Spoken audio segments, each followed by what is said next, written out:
অনেক কাল আগের কথা। চাঁদপুর নামে এক জঙ্গল ছিল। সেখানে বেশ কিছু পাখি থাকতো। আর সেখানে টুনি পাখি একটি সুন্দর বাড়ি বানিয়েছিল।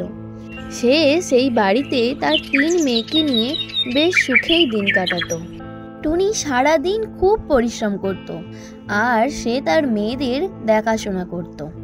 কিন্তু টুনির বয়স বাড়ার সাথে সাথে টুনির শরীর অসুস্থ হতে লাগলো। তার এখন বিশ্রামের প্রয়োজন। তার মেয়েরা তার অনেক যত্ন নিল, কিন্তু টুনির তার মেয়েদের জন্য দুশ্চিন্তা হতে লাগলো। টুনি ভাবছিল সে যদি অসুস্থ হয়ে যায় আর তাহলে সে তার পরিবারের খেয়াল রাখতে পারবে না, তাহলে তখন তার পরিবারের খেয়াল কে রাখবে? আর তার এই কষ্ট করে তৈরি করা বাড়ি আর সম্পত্তির দায়িত্বই বা কে নেবে? আমার বয়স হয়েছে, এখন প্রায়ই আমার শরীর অসুস্থ হচ্ছে। জানি না ভগবান কখন আমায় তুলে নেয়। আমার 3 মেয়েই বড় হয়েছে। আমি দেখতে চাই আমার মেয়েদের মধ্যে কার বুদ্ধি সব থেকে বেশি। যার বুদ্ধি বেশি হবে তাকে আমি এই সংসারের ভার দিয়ে নিশ্চিন্ত হতে পারবো আর একটু শান্তিতে বিশ্রাম নিতে পারবো। এইভাবে একটা দিন কেটে গেল।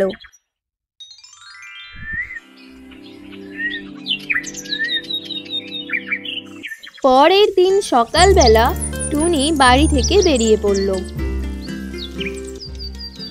আর কিছু সময় পর যখন সে বাড়িতে ফিরল, তার হাতে 3টে ব্যাগ ছিল।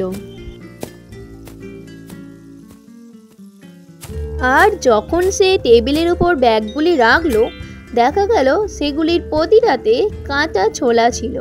সে তার মেয়েদেরকে ডাকলো, এই মিঠি, মিষ্টি, টুকি, শোন মা আমার কাছে। 3 মেয়েই তখন টুনির কাছে এলো। টুনি তখন তাদের প্রত্যেককে একটা করে ব্যাগ দিল। মারে, এই নে তোরা, এই ব্যাগটার ভেতরে কিছু কাঁচা ছোলা আছে। আমি তোদেরকে এইগুলি যত্ন করে রাখতে দিলাম। 3 মাস পর এই ছোলাগুলো ফেরত নেব। এগুলো তোরা খুব যত্ন করে রাখবি কিন্তু। ঠিক আছে মা। তারপর সব মেয়েরা একটা করে ব্যাগ তুলে নিল আর তারা বসে বসে ভাবতে লাগলো এই ছোলাগুলো 3 মাস ধরে নিয়ে কি করবে। দেখতে দেখতে 3 মাস কেটে গেল। কই রে মিঠে, মিষ্টি, টুকি, শোন মা। টুনি তখন তার মেয়েদের আবারও ডেকে পাঠালো। 3 মেয়েই তখন টুনির ডাক শুনে টুনির দিকে গেল। মারে, 3 মাস আগে তোদেরকে আমি একটা করে ছোলা ভর্তি ব্যাগ দিয়েছিলাম। এবার তোরা আমাকে আমার ছোলা ভর্তি ব্যাগ ফেরত দে। ঠিক আছে মা। টুনির বড় মেয়ে মিষ্টির মনে পড়ল সে তার ছোলা ভর্তি ব্যাগ গাছের কুঠুরির ভেতর রেখেছিল, আর সেটাকে সে কিছু বন জঙ্গল দিয়ে আড়াল করে রেখেছিল। সে তখনই ছুটে গেল আর সে বন জঙ্গল সরিয়ে তার ছোলা ভর্তি ব্যাগটিকে গাছের কুঠুরি থেকে বের করে আনলো। তারপর সে যখন সেই ব্যাগটিকে খুললো, সে দেখলো সব ছোলা পিঁপড়ে খেয়ে ফেলেছে আর ছোলাগুলি নষ্ট হয়ে গেছে। এ বাবা, সব ছোলা পিঁপড়েরা খেয়ে ফেলেছে। এবার আমি কি বলবো মাকে? টুনির বড় মেয়ে তখন কাঁদতে কাঁদতে বাড়ি চলে গেল। টুনির আরেক মেয়ে মিঠির মনে পড়ল সে তার ছোলা ভর্তি ব্যাগ বাজারে নিয়ে গেছিল বিক্রি করার জন্য, আর সে কালু কাকের দোকানে সেই ছোলা ভর্তি ব্যাগ দিয়েছিল। কালু কাক তার পরিবর্তে তাকে 10 টাকা দিয়েছিল, আর সে সেই টাকা পেয়ে খুব খুশি হয়েছিল আর সেটাকে সে তার ভাঁড়ের মধ্যে যত্ন করে রেখেছিল। এসব কথা মনে পড়তেই মিঠি ছুটে গেল তার ঘরের দিকে,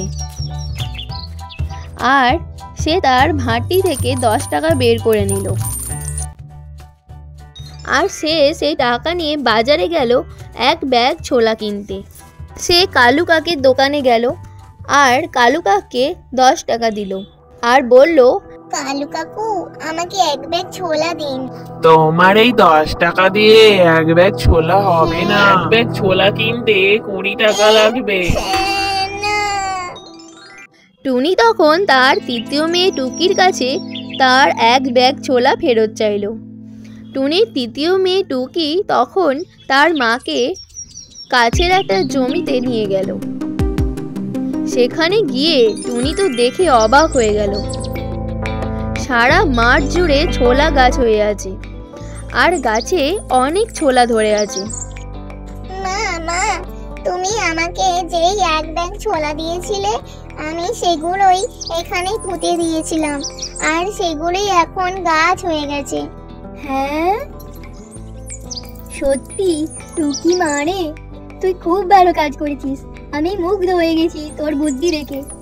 তোকে আমি একটা ব্যাগ ছোলা দিয়েছিলাম, কিন্তু তুই সেই এক ব্যাগ থেকে 100টা ব্যাগে পরিণত করেছিস। সত্যি টুকি, তোর বুদ্ধি দেখে আমি খুবই গর্বিত। টুনি খুব খুশি হলো। সে বুঝতে পারলো তার তৃতীয় মেয়ে টুকি খুবই বুদ্ধিমান। তাই সে ঠিক করলো তার সমস্ত সম্পত্তি আর পরিবারের দেখাশোনা করার দায়িত্ব সে টুকিকেই দেবে। এই যে আমার মেয়েরা, তোমরা শোনো, তোমাদের এই বোন খুবই বুদ্ধিমানের মতো কাজ করেছে। তোমাদের সকলকে আমি এক ব্যাগ করে ছোলা দিয়েছিলাম, কিন্তু তোমরা সেই ছোলা আমাকে 3 মাস পর ফেরত দিতে পারোনি। কিন্তু তোমাদের এই বোন বুদ্ধিমানের মতো ছোলাগুলোকে ব্যবহার করেছে। সে সেগুলিকে পুঁতে গাছ বানিয়েছে, সেখান থেকে দ্বিগুণ ছোলা তৈরি করেছে। ও খুবই জ্ঞানী আর দায়িত্বশীল। আমার সমস্ত সম্পত্তি আর পরিবারের দায়িত্ব আমি ওকে দিতে চাই। টুনির সব মেয়েরাই তখন খুশি হয়ে টুকিকে জড়িয়ে ধরলো। আর তারপর থেকে টুনির ছোট মেয়ে টুকি সমস্ত সম্পত্তির দেখাশোনা করতে লাগলো।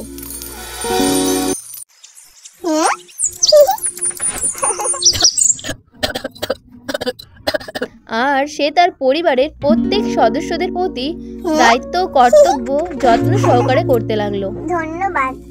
সমাপ্ত।